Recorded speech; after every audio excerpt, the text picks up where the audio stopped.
So it's all to play for still. I think so. Do you want to bet against us?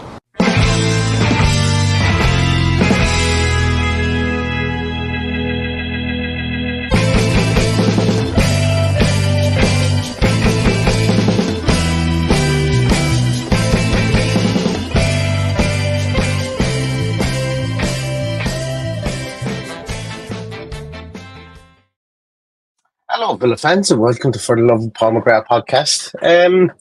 Been very, very exciting time for Aston Villa recently, and even when this will go, even this morning, this will go on Monday. Even this morning, when it does go out, we will probably have the news of medicals for Onana and of Jadon Philogene-Bidace, and I suppose the mind then shifts towards who is next, because I don't think that these last two signings are the two most recent signings that we had break over the weekend and on Friday will be our last signings.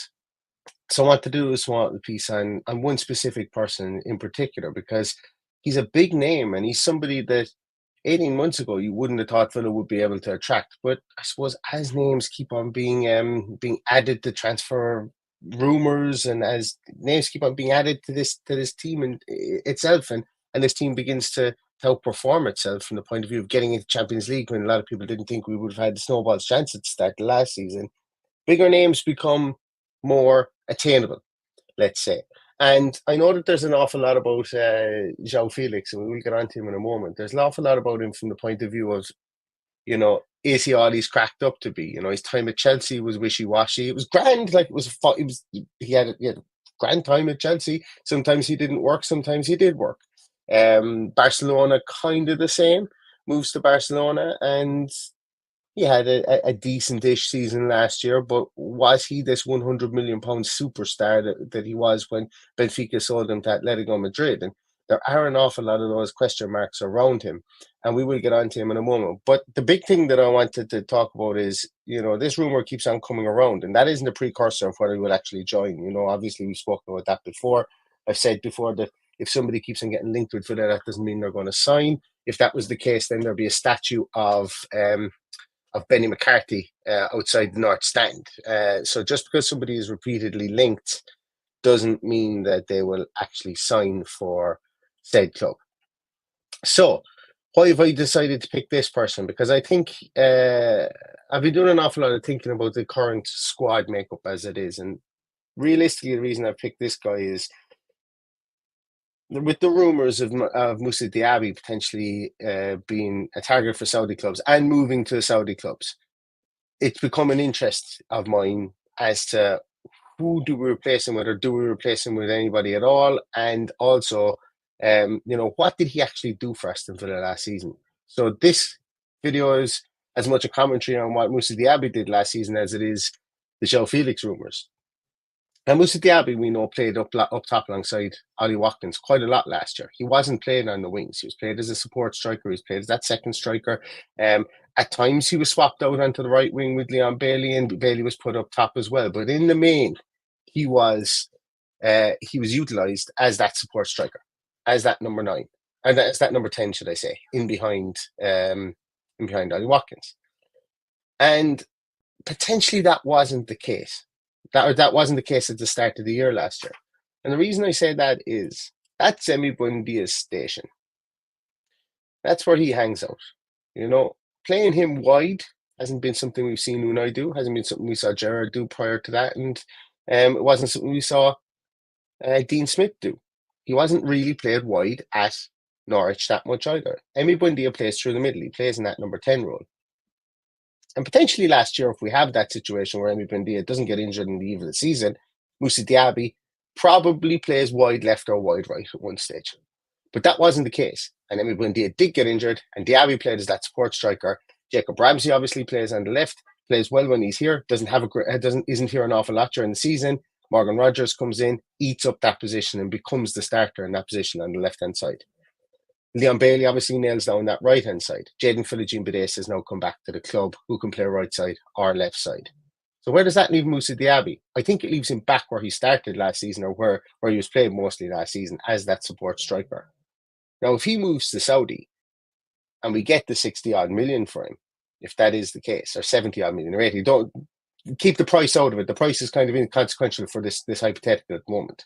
But say we get the money for him, we get our money plus something back on top of him. The club are, in my view, are going to look for somebody who can play in that support striker number 10 role. I just think that makes the most sense. I think it makes the most sense for the makeup of the squad, I think, at the moment. Also, a support striker / number 10 becomes more of a commodity, I think, within the team, based on the fact that, if John Duran can't really play that support striker role, he has to play up top. I know he has been brought on up top beside Ollie Watkins, but without having to change the whole setup of the team, having somebody who plays a small bit deeper than John Duran might be beneficial. I don't know. I don't know what the thinking is. And that's why Joao Felix keeps on coming up to me, because he is somebody who can play in that number 10 role, or he can play up top on his own. Kind of covers both areas. And we do have Emi Buendia coming back into the squad as well. Like, there's obviously somebody who's coming back off a long-term injury. There would be no rumours that he would be sold. I cannot see him leaving the squad this season. The funny thing is, I think if he was available all last season and had a middling season, or maybe had a half-decent season, I think he would be somebody that the club might have looked to cash in on. I've nothing to go on other than he just might have been the odd man out with regards to where we were going with regards to the squad makeup. That wasn't the case. We've progressed further than we were. We got into the Champions League. I don't want to see him sold. I think he's going to be a valuable asset to this team coming in and playing in that number 10 role. He had a brilliant pre-season last year. But bringing in somebody like a Joao Felix kind of fills two holes for you. Fills that, somebody who can play as up top in his own, or can play as that support striker, that number 10. And you take Diaby out of this team, you really only have, and I know people talk about John McGinn playing up there as well. That is a possibility.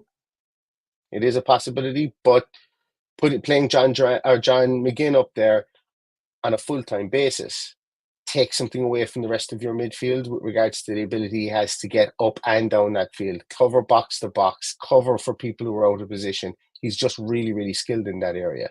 So I think Unai Emery doesn't want to play him up there all the time. Could be wrong on that. So why do I keep coming? So that's why the Joao Felix situation, in light of the Moussa Diaby potential sale, if that does go through, if that is even something that's happening, does become more and more interesting to me. I don't think they replace him with a out and out winger. They very well could do. I just, based on the squad makeup at the moment, I don't think they will. And that's where you come back to a Joao Felix, or a player like Joao Felix, somebody who can play in that number 9 role or play in that number 10 role more withdrawn as well. And as we know, I personally don't think Joao Felix has fulfilled his potential. That's not to say he couldn't do it at Aston Villa. And they're talking about fees now. Prior to this, when we were first linked with him, you were looking at fees of 70, 80 million for him to sign him. Now you're kind of looking for something in around 30, 35 million. And that's euros. I think that's affordable. I think taking a chance, somebody will snap up Joao Felix at that money. A big team, a Champions League team, will snap him up at that money. I wonder, do Villa do it? I wonder, do that. I wonder, is there something in the rumour, I suppose, more so than I wonder, do they sign him? I think that's really what this is about. And let's take a little look at why I think that. Because, as I say, last year with Barcelona, he played mostly out on that left-hand side. Look, I know we only ever seem to be linked with players who played in that left-hand side, usually left-footed players. Obviously, he's a right-footed player. The guy's only 24 years of age, doesn't turn 25 until November. He's still quite young. And as I say, I think it's well worth admitting as well, he hasn't really set the world alight. Well, his transfer fees have. He's been good, don't get me wrong, but he hasn't been a £100 million player. And I think that's not his fault. I think that's Atletico Madrid's fault for spending £100 million on him, €100 million on him, should I say. But I don't think it's his fault for being sold for €100 million. He hasn't shown that he's a €100 million player. Probably to the same degree that Philippe Coutinho didn't show he was a €100 million player when he was sold to Barcelona. Jack Grealish hasn't shown he's a £100 million player after being sold to Man City. It's the curse of the £100 million price tag. Very few players live up to 100 million. Maybe players aren't worth that. I don't know. Maybe there's no player that's worth that. I don't know. But very few players do. So I don't criticize him for that. But he's getting to the stage in his career where where is he are we having a discussion of has he actually fulfilled his potential? And I think the narrative around it here is he hasn't because of that price tag. Now, looking at his statistics last year for Barcelona, once again playing off that left hand side, he had quite a lot of shots. His attacking statistics were really good, and I would expect him to be in a top team in La Liga.